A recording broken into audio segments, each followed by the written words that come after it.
आप सभी का स्वागत है EIS पे एजुकेशन में। और आज आपको इस वीडियो में बताने वाले हैं कि जितने भी स्टूडेंट्स सिद्धार्थ यूनिवर्सिटी के हैं तो आप लोगों को अपनी एग्ज़ाम की तैयारी कैसे करनी चाहिए। अब आप लोगों को स्मार्ट वर्क करना होगा क्योंकि एग्ज़ाम में बहुत कम टाइम रह गई है। जैसा कि आप सभी लोगों को पता होगा ही, हमने बार बार आप लोगों को पूरी जानकारी दी है कि सिद्धार्थ यूनिवर्सिटी की जो परीक्षाएँ हैं वो अप्रैल के सेकेंड वीक से स्टार्ट हो रही हैं। यानी कि आप लोग ये मान के चलिए कि आप लोगों की जो परीक्षाएँ होंगी वो अप्रैल के 4 अप्रैल से लेकर 10 अप्रैल के बीच में आप लोगों की जो परीक्षाएं होंगी वहां से स्टार्ट करवा दिया जाएगा। यानी कि 4 अप्रैल से लेकर 10 अप्रैल के बीच में ही आप लोगों की जो परीक्षाएं हैं वो स्टार्ट होंगी और इससे देर नहीं किया जाएगा। जाहिर सी बात है कि आप लोगों की वार्षिक परीक्षाएं करानी हैं और आप जो भी थर्ड ईयर के स्टूडेंट होंगे जो कि पास आउट करेंगे उसके बाद किन्हीं अन्य कोर्सेज में जाएंगे या कोई जॉब करेंगे, जो भी जैसा भी करना होगा, तो उसके लिए ज़रूरी है कि आप लोगों की जो बिल्कुल जो टाइमली है वो सब कुछ मैनेज हो जाना चाहिए। आप लोगों की परीक्षाएं टाइमली करवानी है और अप्रैल से लेट अब नहीं होगा, जाहिर सी बात है। तो आप लोगों की परीक्षा अप्रैल में होनी है। अभी मार्च चल रहा है, मार्च के आज लगभग 12-13 दिन बीत चुके हैं। अब आप लोगों के पास गिने चुने दिन बचे हुए हैं, तो आप लोगों को अब इस वक्त स्मार्ट वर्क करना होगा, ना कि अब आप हार्ड वर्क करेंगे। आप लोगों के लिए पूरी जानकारी हम विस्तार से बताएंगे, तो इसलिए अगर आप लोगों को वीडियो पसंद आती है तो आप लोग वीडियो को लाइक कर दीजिएगा। अपने और दोस्तों के साथ भी वीडियो को शेयर कीजिए। आप लोगों को वीडियो कैसी लगी ये भी कमेंट में बताइएगा। और जो भी स्टूडेंट फर्स्ट टाइम चैनल पे हैं तो आप लोग चैनल सब्सक्राइब कर लीजिएगा, क्योंकि आप लोगों से जुड़ी जो भी जानकारियाँ होती हैं वो आप लोगों को दी जाती हैं। तो अब एक करके पूरी बातें करते हैं। तो सबसे पहली बात आती है कि आप लोगों को अभी इस वक्त किस तरह से अपनी पढ़ाई को करना होगा। हमने 20 दिन में इसलिए कहा है ताकि कि आप लोग एग्ज़ाम से जो भी 3-4 दिन पहले का जो टाइम होता है उस वक्त बिल्कुल रिलैक्स रहें, बिल्कुल भी स्ट्रेस ना लें। क्योंकि जब भी हम पूरी जो भी पढ़ाई जितनी भी किए रहते हैं, लेकिन जब भी जैसे ही हमारी जब एग्ज़ाम की जब टाइमिंग पास आती है, जो भी उसके एग्ज़ाम से 2-3 दिन के जो पहले जो टाइमिंग होती है वो हर स्टूडेंट बिल्कुल टेंशन में रहता है, उसको बिल्कुल कुछ समझ नहीं आता। वो देखता है तो उसको लगता है कि अभी तक उसने कुछ पढ़ा ही नहीं है। तो इसलिए आप लोगों को बिल्कुल रिलैक्स रहना होगा। हम एक एक करके जिस तरह से बताते हैं आप लोगों को बिल्कुल उसी ट्रिक को फॉलो करना होगा। आप लोग अपना एग्ज़ाम भी क्लियर कर लेंगे और बहुत ही अच्छे नंबर से क्लियर करेंगे। करते हैं, सबसे पहली बात आती है कि आप लोगों को कौन कौन से क्वेश्चन अभी पढ़ने होंगे और कौन कौन से क्वेश्चन अभी आप लोगों को नहीं पढ़ना है। तो सबसे पहली बात कि आप लोगों को जैसा पहले से जो सूचना थी वो जारी करके एक जानकारी दी गई कि आप लोगों की परीक्षा अप्रैल से होनी है। तो आप लोग पहले से बहुत सारे क्वेश्चन पढ़े होंगे, आप लोगों ने चैप्टर वाइज अपने क्वेश्चंस को किया होगा। लेकिन अभी क्या करना है, अब बहुत कम टाइम रह गया। अब आपको उन क्वेश्चन पे ज़्यादा फोकस करना है जो क्वेश्चन 2015, 16, 17, 18 इस तरह के जो क्वेश्चन पूछे जा रहे हैं। यानी कि जो क्वेश्चन आप लोगों के 2015 में आए, 2016 में आ रहे हैं, 17 में आ रहे हैं, तो इस तरह के जो भी क्वेश्चन है आपको उस पर ज़्यादा फोकस करना होगा। उन क्वेश्चन को आप लोग को ज़्यादा टाइम पढ़ना है और उस पर बिल्कुल अपनी पकड़ को बना के रखना होगा, क्योंकि अब यही सारे जो क्वेश्चन हैं वो 2021 के एग्जाम में पूछे जाएंगे। और ये पूरी तरह से तय होता है कि जो पेपर आप लोगों के बनते हैं वो 5 से 6 साल पहले के जितने भी क्वेश्चन आए रहते हैं उन्हीं को बार बार रिपीट किया जाता है। तो 2020 के एग्जाम में ये जो सारे क्वेश्चन हैं वो पूछे जा सकते हैं, पहली बात। दूसरी बात, जो भी BSc के स्टूडेंट होते हैं जहाँ पे आप लोगों को शॉर्ट नोट्स भी लिखने को आते हैं, तो जो भी वहाँ पे जो भी शॉर्ट नोट्स आप लोगों को दिए होते हैं वो शॉर्ट नोट आप लोगों को बाकायदा अच्छे तरीके से पढ़ना होगा।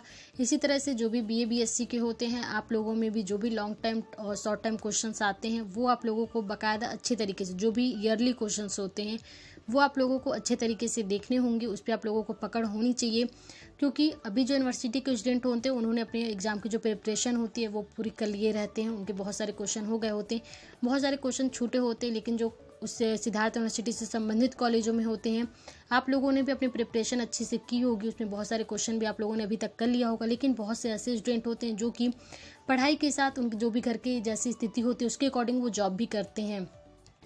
तभी ये ऐसी टाइमिंग होती है जहाँ पे सभी स्टूडेंट के लिए, चाहे आप यूनिवर्सिटी में हो, उससे रिलेटेड किसी कॉलेज में होते हैं, आप कोई जॉब करते हो, लेकिन जो भी होती है आप लोगों के जो लास्ट के जो दिन बचे हुए हैं आप लोगों के पास, जो मैंने कहा है कि 20 दिन की आप लोगों को स्ट्रेटजी बनानी होगी और इसमें अपनी एग्जाम को पूरी प्रॉपर तरीके से तैयारी करनी होगी। तो यहाँ पे आप लोगों को बाकायदा 2 काम करना है। पहला तो आप लोगों को ईयरली के जो भी क्वेश्चंस होते हैं वो स्मार्टली आप लोगों को बिल्कुल अच्छे तरीके से उस पर पकड़ बनानी है। अभी बिल्कुल नए नए क्वेश्चन मत देखिएगा, वरना आपको लगेगा कि एग्जाम सिर पे है और आप लोगों ने अभी तक कुछ पढ़ा ही नहीं है, आप लोग को लगे कि पता नहीं कहाँ से क्वेश्चन आ गया।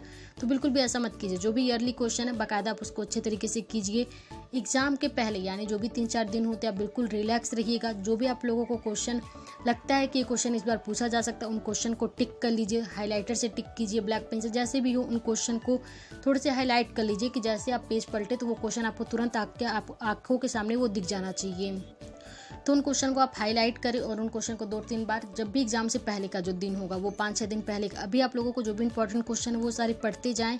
और जो भी आप क्वेश्चन अभी टिक करेंगे वो एग्जाम से 3-4 दिन पहले का जो टाइमिंग होगा वहाँ पे आप लोगों को वो सारे क्वेश्चन दोबारा से रिपीट करना होगा। उससे पहले आप कोई भी ऐसे नए क्वेश्चन को मत देखिएगा जिससे कि आप लोग टेंशन में आ जाओ। तो बाकायदा ईयरली के क्वेश्चन को पूरे फोकस करना है। जो भी शॉर्ट नोट्स दिए होते हैं वो आप लोगों को बाकायदा उसको कंप्लीट करना होगा। तो ये तो हो गया कि आप लोगों को अपने क्वेश्चन को किस तरह से, कौन कौन से क्वेश्चन अभी पढ़ने और कौन कौन से क्वेश्चन छोड़ने होंगे। बहुत सारे जो लॉन्ग जो क्वेश्चन होते हैं 2-3 पेज में, उतना लंबा क्वेश्चन आप लोगों से नहीं पूछा जाता है क्योंकि टाइम भी मैनेज होती है।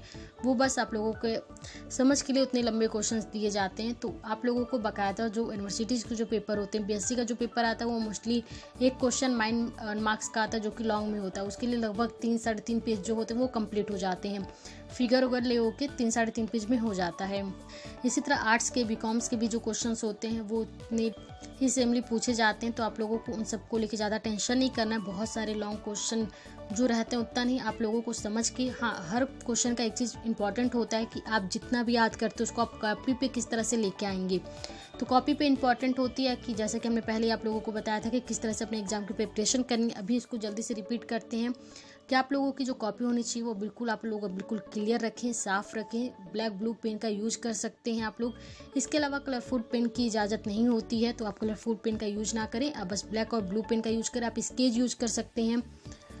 तो इस तरह से आप लोगों को जो स्केचेस के थ्रू आप लोगों को जो हेडिंग होती है, हेडिंग जरूर दीजिए। जितना अच्छे से आप हेडिंग देते हैं ना उतनी अच्छे आपको मार्क्स मिलते हैं। चाहे वो ग्रेजुएशन होती है, बीएससी होती है, जो भी होता है, वहाँ पे हेडिंग बहुत मायने रखती है। अगर आप उससे रिलेटेड कोई फिगर दे पाते हैं, कोई ऐसा एक स्ट्रक्चर दे देते हैं, वो भी आपको बहुत अच्छे मार्क्स दिलवाते हैं। तो आप लोगों को अपने जो क्वेश्चंस को याद करना है और कॉपी पे जिस तरह से उतारना है, उन दोनों को भी बैलेंस करना होगा ताकि आप अपने एग्जाम को क्लियर करें। और सिर्फ क्लियर ना करें, अच्छे नंबरों से क्लियर करें। तो कॉपी को बिल्कुल साफ सुथरे तरीके से लिखें, जितना हो सके उतने हेडिंग का यूज कीजिए। अगर उसमें कोई फिगर होती है, आप कोई फिगर दे पाते हैं तो उस फिगर को भी दें। आप स्केच का यूज कर सकते हैं। आप अपने क्वेश्चन में जो भी ईयरली क्वेश्चन, उन सारे क्वेश्चन को भी स्मार्टली तैयार करें। तो जो आप लोगों के 20 दिन बचे हैं उनमें बस आप लोगों को बस ये 2 फॉलो करने होंगे कि पहला आपको ईयरली क्वेश्चन करना है, दूसरा आपको कॉपी पे बिल्कुल मेंटेन अच्छे तरीके से अपने आंसर को उतारना होगा।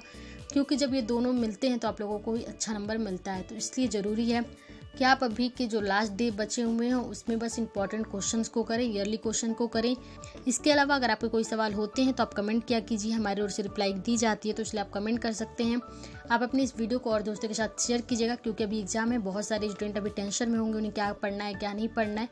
तो इससे थोड़ी सी उनको हो सकती है कि हेल्प हो।